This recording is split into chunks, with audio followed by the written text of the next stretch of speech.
What God cannot do does not exist. My name is Michelle, and I'm doing this testimony from the United Kingdom.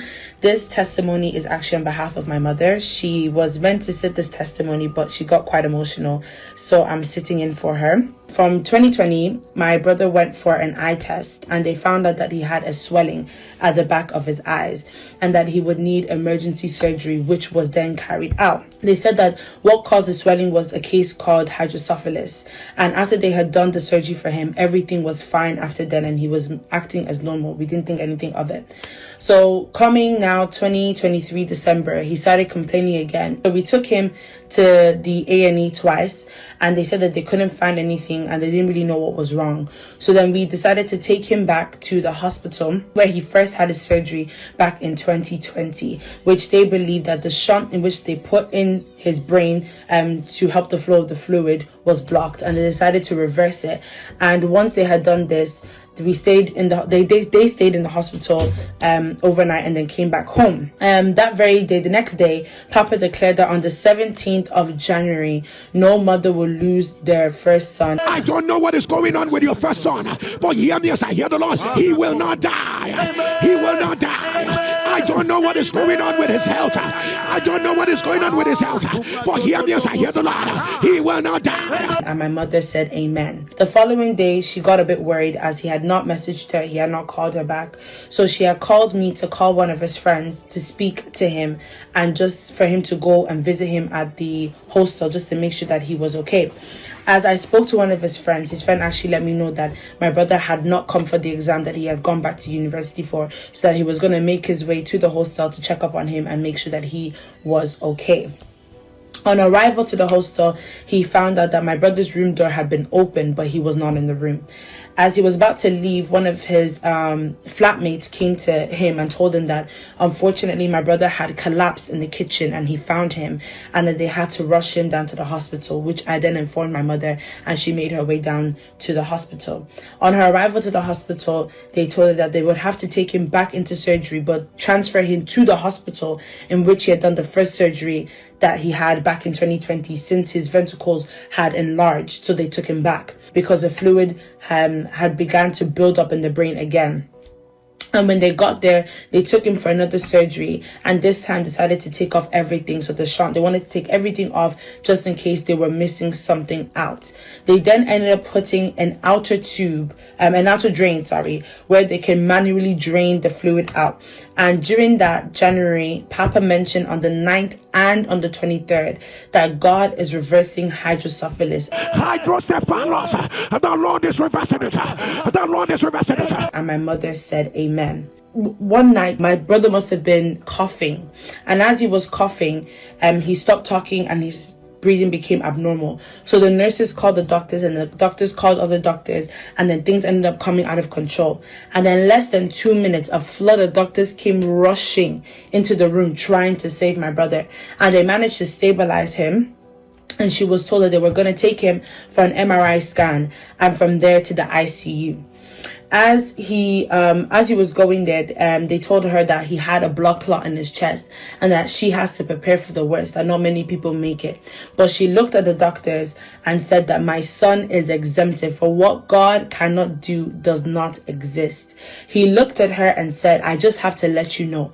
And she said, my son is going nowhere. They also noticed that the tube was blocked again. So they took him back to the theater for another surgery.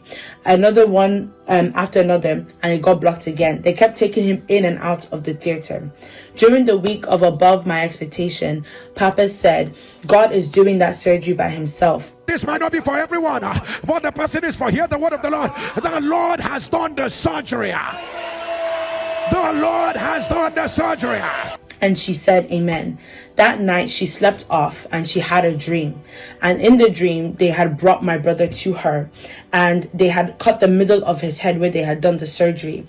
And the doctor in which brought him back to her had said to her that we are bringing your son back, and they gave her a bowl of worms in what they've collected, worms of different sizes and different colors, and they said to her that these are the things that we have taken out of your son's brain.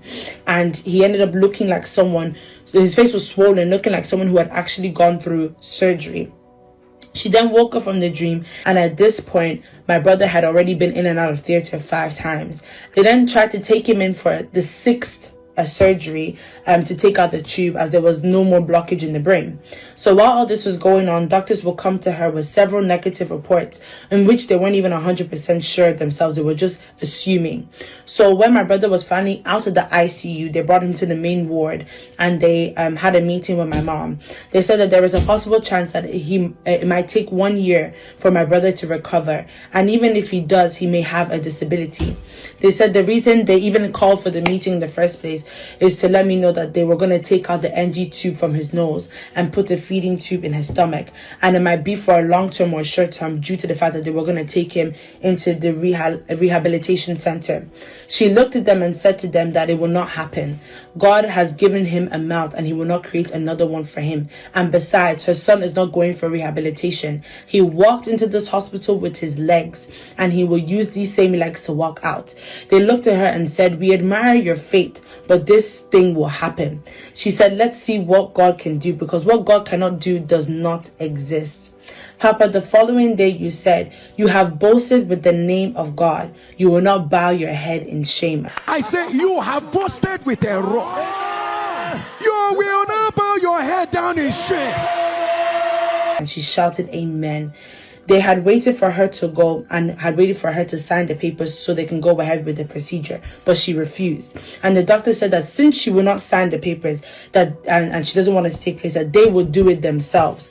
So they took him in and they tried every means possible to put the feeding tube inside of him, but every single time they tried, it failed. So they then brought him back, and from then she knew that God was at work. They brought him back to her, and they said that they would look for another way to getting the tube inside of him, and they were going to speak to specialists to see how they were going to do this. And then on the 31st of May, Papa, you said, "I don't know why they want to prepare you for the 7th surgery. You have been through so much pain. It will be reversed." I don't know why they are preparing you for a 7th surgery. The 7th surgery. You have been through so much pain. You have been through so much pain. If you are the one, put it on the live stream. And let there be